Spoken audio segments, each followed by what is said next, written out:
టమాటాలు కట్ చేసి ఎక్కువ టైం స్పెండ్ చేసే అవసరం లేకుండా బ్యాచిలర్స్, వర్కింగ్ ఉమెన్, పెద్ద వయసు వాళ్ళు చాలా సులువుగా కేవలం 5 నిమిషాల్లో చేసుకోగలిగే టేస్టీ టమాటా రైస్ చూసేద్దాం. ఈ రెసిపీ చేయడం కోసం ఇక్కడ నేను 78 ఫుడ్స్ నుంచి ఆర్డర్ చేసిన ప్రోడక్ట్స్ను వాడుతున్నాను. మనం సాధారణంగా బీట్రూట్, క్యారెట్ జ్యూస్ లాంటివి చేసుకోవాలనుకున్నాం అనుకోండి, క్యారెట్ని కట్ చేసి మిక్సీ పట్టి జ్యూస్ చేసుకోవడం ఇవన్నీ చేయాలంటే అందరికీ టైం ఉండదు కదా. అలాంటి వాళ్ళందరికీ ఎంతో బాగా ఉపయోగపడే డీహైడ్రేటెడ్ ఐటమ్స్ అన్నమాట ఇవి. రైతుల దగ్గర నుండి నేరుగా ఆర్గానిక్ కూరగాయలని, ఆకుకూరల్ని తీసుకొని ఎంతో హైజీనిక్గా డీహైడ్రేట్ చేసిన ఈ ప్రోడక్ట్స్ అన్నీ 78లో అవైలబుల్గా ఉంటాయి. మన ఇంట్లో ఎలాంటి కూరగాయలు, ఆకుకూరలు లేకపోయినా కానీ ఏ ఐటమ్ అయినా ఈజీగా చేసేసుకోవచ్చు.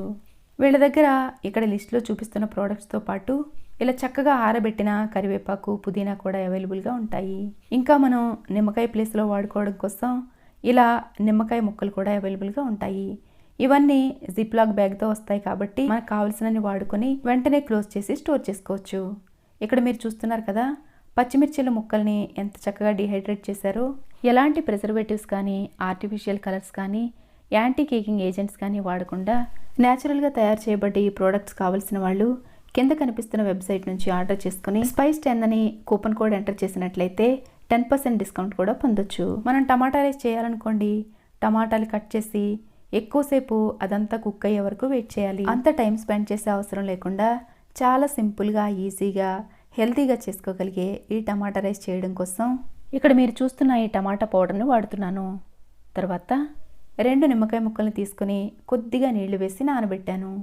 ఇప్పుడు స్టవ్ మీద కడాయి పెట్టుకొని 2 టేబుల్ స్పూన్ల వరకు నూనె వేసి, నూనె కాగిన తర్వాత గుప్పెడు వేరుశనగ గుళ్ళు వేసుకోవాలి.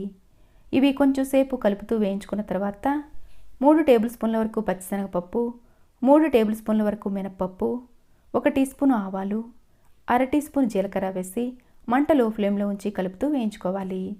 ఇవి సగం వేగిన తర్వాత కొన్ని జీడిపప్పు పలుకులు వేసుకొని మనం తినే కారానికి తగ్గట్టు 78 ఫుడ్స్ నుంచి తీసుకున్న డీహైడ్రేటెడ్ పచ్చిమిర్చిల ముక్కలు వేసుకొని కొద్దిగా కరివేపాకు కూడా వేసుకోవాలి.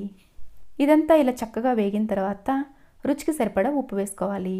దీంతో పాటే కలర్ కోసం పావు స్పూన్ పసుపు కూడా వేసుకొని మనం నానబెట్టుకున్న నిమ్మకాయ ముక్కల్ని కూడా వేసుకోవాలి.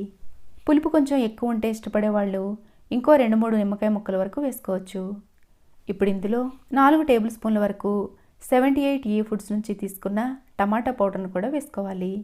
ఇప్పుడు ఇదంతా నూనెలో కలిసేలా 1/2 నిమిషం పాటు కలుపుతూ వేయించుకున్న తర్వాత మనకి కావలసినంత క్వాంటిటీలో ఉడికించిన అన్నం కూడా వేసుకోవాలి.